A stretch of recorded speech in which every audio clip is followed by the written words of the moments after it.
Hi BookTube, my name is Sarah and welcome to the Bookish Knitter. Today I am coming to you with my 2022 reading goals. So I've seen a lot of people doing this video already. I know a lot of other people are going to be doing it in the days to come. I'm super excited about my goals for this year, this coming year. I don't have a lot, and I think that's why I'm excited. I am not putting too much pressure on myself. The goals that I have are stuff that I really thought about. And I think the biggest thing, and this is what I tried to do in 2021, but like a lot of things in 2021, it went completely off the rails. Like I had a plan and I was doing really well on that plan with a quality over quantity type of scenario. And then, life happens. Life happens. And, I kind of fell off of that and I got into the habit of trying to read as much as I could to have, not just to have content, but the thing is too, is what I realized, I want to read all the books and I don't have all the time to read all the books, unfortunately. So, I felt like I was flying through a lot of them. This really hit home. I was talking to my aunt yesterday. She was over visiting and we were talking about, have you read any good books lately? And guys, I couldn't think of anything. I was like, what have I read lately? You know what I mean? So that's what I'm trying to get away from in 2022. But, I'm still really excited. I do have a personal challenge that I am doing next year that I'm really excited about. And I'm just excited about reading. I always get excited for the new year for reading. It's like a fresh start, a clean slate. And I think it's going to be a really good year. So I only have a few things here to share with you guys, really. So the first challenge for myself, of course, is the Goodreads challenge. I put myself at 150 books in 2021, and I surpassed that a bit. I think it was like late summer, early fall. I can't remember exactly when I hit the 150. Might even been midsummer or something like that. But as of today's date of the 27th of December, I am 4 books shy of 250 books. So I'm setting my goal at 150 again. If I hit it, I hit it. If I don't, I don't. What I'm pretty much telling myself is I'd like to read 3 or 4 books a week. At the end of the day, that to me is a good number. You know what I mean? It's an attainable number. It allows me to, read a bit, especially for the one challenge that I'm going to be doing. I'm taking on some larger books, let's say. So yeah, that's my one big goal. And I know a lot of people are kind of moving away from Goodreads and trying Storygraph. I think I might be doing the same thing. Now, I'm going to stay on Goodreads because I like Goodreads. I don't know enough yet about Storygraph in order to shelve books. What I love about Goodreads is the ability to put books on shelves, on specific shelves. So I have listed on Goodreads, for example, my category romance shelves, physical bookshelves here. I have that listed on Goodreads as read and unread. So I can know at a glance if I've read something, if I haven't read something. And if I own it, it's on one of those shelves. Does that make sense? So I like that option on Goodreads. I know you can tag stuff on Storygraph, but I don't know if it's just for you or if I tagged a book on Storygraph and I put, owned Harlequin shelf, if somebody else brings up that book, is it going to have that tagged? Do you know what I mean? But I would like to try it just to see. So what I might do is instead of importing all of my content onto Storygraph is to just kind of start fresh. And as I read stuff in January and throughout the year, just post when I've read and finished stuff and review it. And just, I think more than anything, I want to see some of these stats that everybody keeps talking about. But then on the other hand, I'm a stat person. I keep spreadsheets. So do I really need to double it up? I don't know. I think it might end up being I have a feeling by mid-January, I'm going to be this isn't worth it and just stop doing it. So we shall see. We shall see. But the other big goal of mine is to read off my own shelves, whether that be physically, digitally, or by audio. So I am currently importing all of the books that I own into Goodreads and onto my spreadsheets that I have. It's a slower process. I had started doing it back in the summertime or back in the spring, and I took a break from it, and I bought books in the meantime, and it was a whole thing. So now I'm keeping very good track of where I am and what I'm cataloging and blah, blah, blah. But as of right now, you guys, as of right now, and I am only 1.5 actual shelves, so that shelf right there, this is my new bookcase, the white one, right? So that shelf right there is now emptied. It's the only shelf I've done. I have only input my Kindle books up until 2017. And I've input all of my Harlequin digital books, and I am well over 1,200 books already.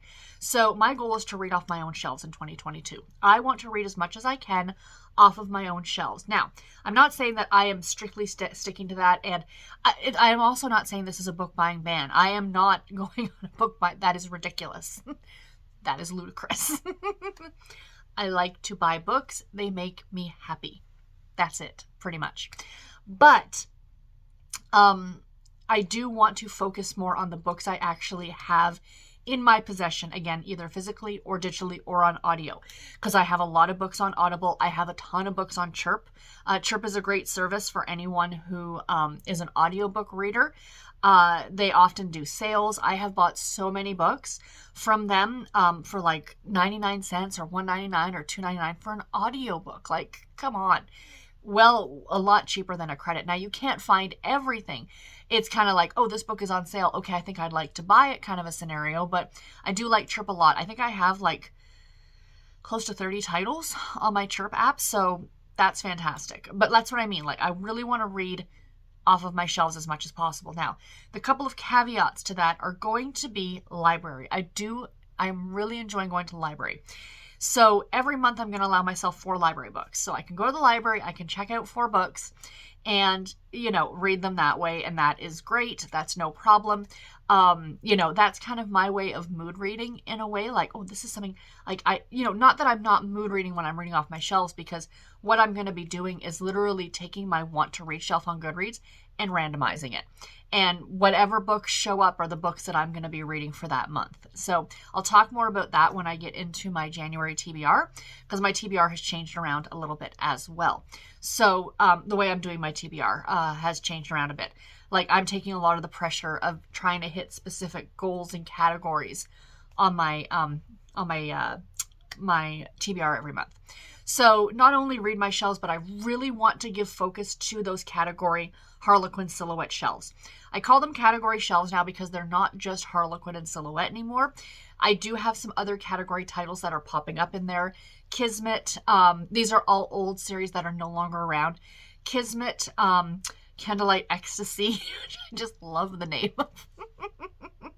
It sounds like an adult movie franchise, doesn't it? And I'm not mocking. And Love Swept is another one. I've also got a couple of the Sweet Dreams, like the old YA categories that were out. So they're slowly starting to creep in as I'm finding them at thrift stores. The Signet Regency romances are fantastic. But, I really want to kind of focus on them. So again, I will talk more about this when I do my TBR for January. But my goal is to pick at least, for those of you who have followed and through Vlogmas, I did the TBR bingo game that we're doing in 2022, and one of my bingo cards is to read some of the category books off my shelves. But I pick 2 every month, so I'm going to be picking another 3. So my goal is to get through 5 of them a month. We shall see if I can do that, but that would put it wouldn't put a decent dent in them. I guarantee you I have probably somewhere in the neighborhood of 2,000 as of right now. Who knows where we're going to end up at the end of 2022. But anyway, that's besides the point. So those are kind of some of those goals. The last one is the challenge that I'm putting towards myself. Now, this came about because of Sonali Dev. I know, it just seems odd. But she has a series called I can't remember the name of the series, but the first book is called Pride, Prejudice, and Other Flavors. And then there is A Recipe for Persuasion, Incense, and Sensibility.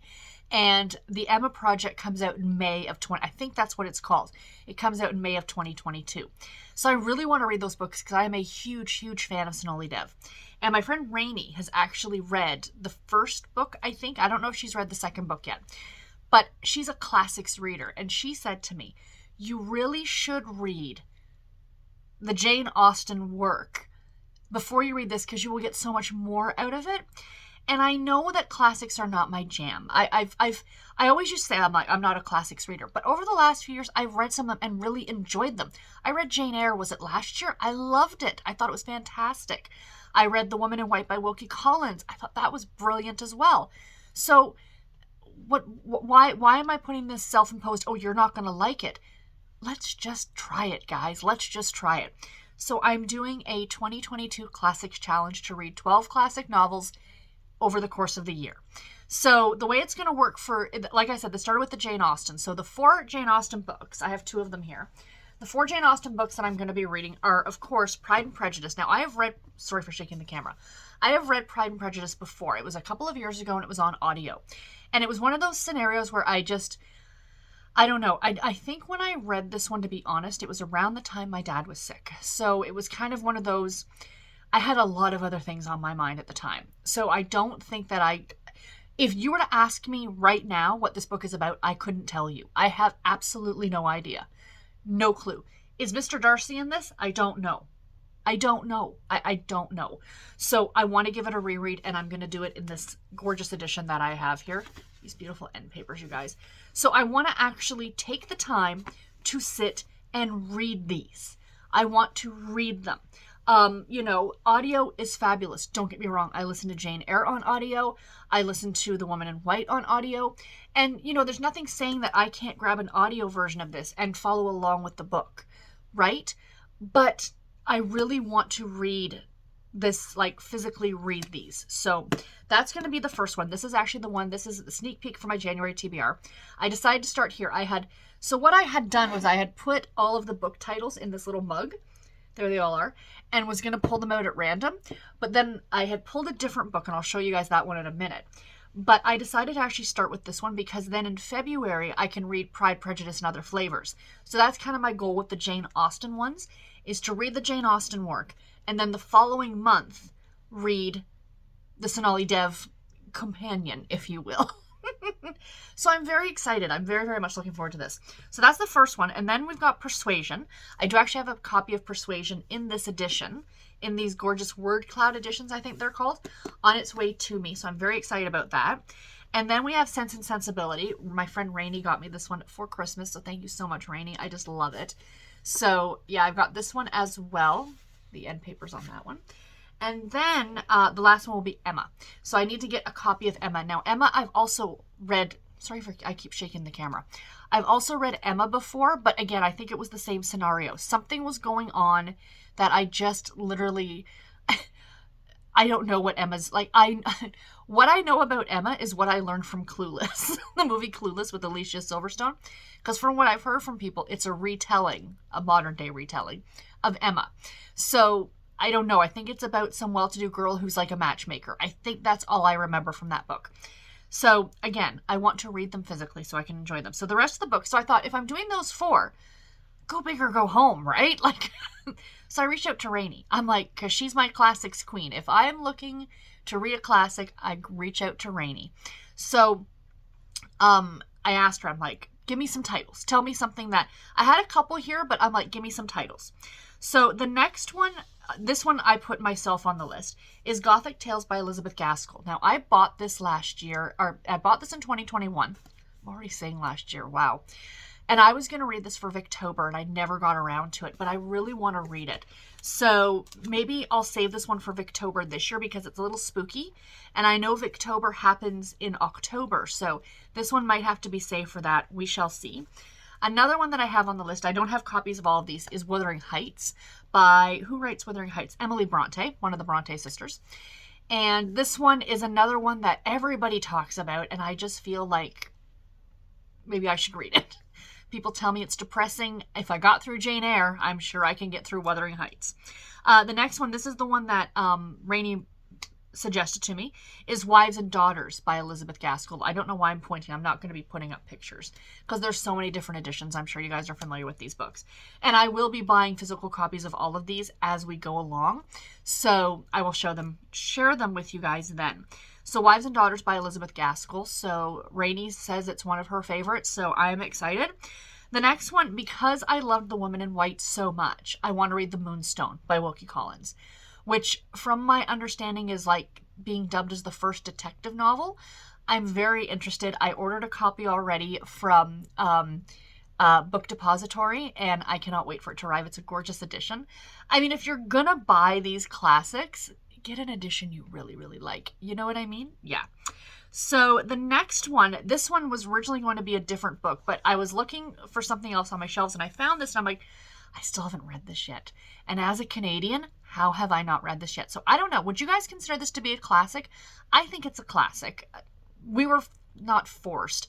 We were highly encouraged to read this in school and I never did. But friends of mine loved this book. So I'm going to call it a classic. Anne of Green Gables by L.M. Montgomery. So I thought that I would read this one maybe for middle grade March. Because is it a middle grade? See, this is how much I know about these classics, you guys. I don't know anything. When was this published? Because, like, what denotes a classic? Could you guys tell me? Like, I guarantee it wasn't 2014. 1908. Was that a modern classic? Is that a classic? I don't know. I'm calling it a classic and I'm adding it to this list. And this is my challenge, so I can do what I like. The next one, I decided to go with all the Bronte sisters. So, one of the Bronte sisters wrote Jane Eyre, right? I don't know these things. But I'm going to be reading Wuthering Heights, so I thought, let's go with The Tenant of Wildfell Hall by Anne Bronte. Again, these are ones that I hear people mention on BookTube, and when I was looking at classics, they jumped out at me that people have talked about these. Like, maybe if I do this again in 2023, maybe I'll go a little bit more obscure, stuff that people don't always talk about, you know what I mean? So, anyway, the next one, I did not realize that this book was going to be 1,000 pages long. Middlemarch by George Eliot. I got this from Amazon, and I didn't look at the page count, and I'm like, hold on a second, is that a doorstop? Did I order a doorstop by accident? So, yeah, this was originally going to be the one for January. And the reason I changed to Sense and Sensibility for two reasons. One, because I wanted to get the Jane Austen ones started, because I want to read those in a specific order and then follow up the next month with the Sonalia Dev work. And I don't want to be reading another Jane Austen while I'm reading the Sonalia Dev. Like, I want to give a 1 month break between each of the Austen novels. And the other reason I decided not to start with this one, even though it's the one that got pulled first, is because of its sheer size. I don't want to intimidate myself right off the bat. I will get to this one at some point next year, hopefully. But my thought process is I'm going to try and read a bit a day. I'm not going to just sit and try and plow through this one in like a week or something. I'm going to read a bit a day and work my way through it and enjoy it. So I can, again, grab it on audio if I really need to. But I'd really like to try and shy away from that. So I am very interested in this one. And the last one is going to be another reread, but this is one that I know very, very well. It is one of my favorite stories, Christmas stories specifically. I'm sure you all know what I'm talking about. And that's A Christmas Carol by Charles Dickens. So I will be reading that one next December. It's not in the jar, because I know that's the one that I'm going to pick. And I didn't do it this year, but most years I do read either A Christmas Carol or a retelling.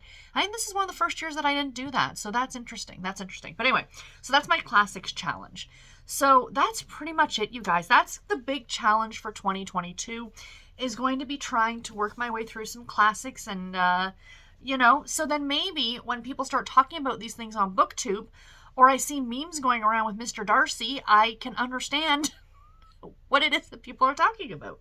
So yeah, I'm looking forward to it. I really, really am, you guys. I think it's going to be a lot of fun. Oh, I didn't notice. Look, there's little dragonflies on the corner. These books are gorgeous. Just absolutely. They had the whole set, like all of Austen's work in these. Oh, and this one has bells. All of Austen's work in a box set.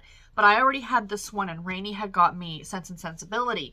So I'm just going to pick them up as I read them. Sorry again for shaking. I think I can also get Wuthering Heights in this edition. I can get a bunch of them in this edition. So I'm going to see what other ones I don't have yet and which other ones I can pick up in this edition.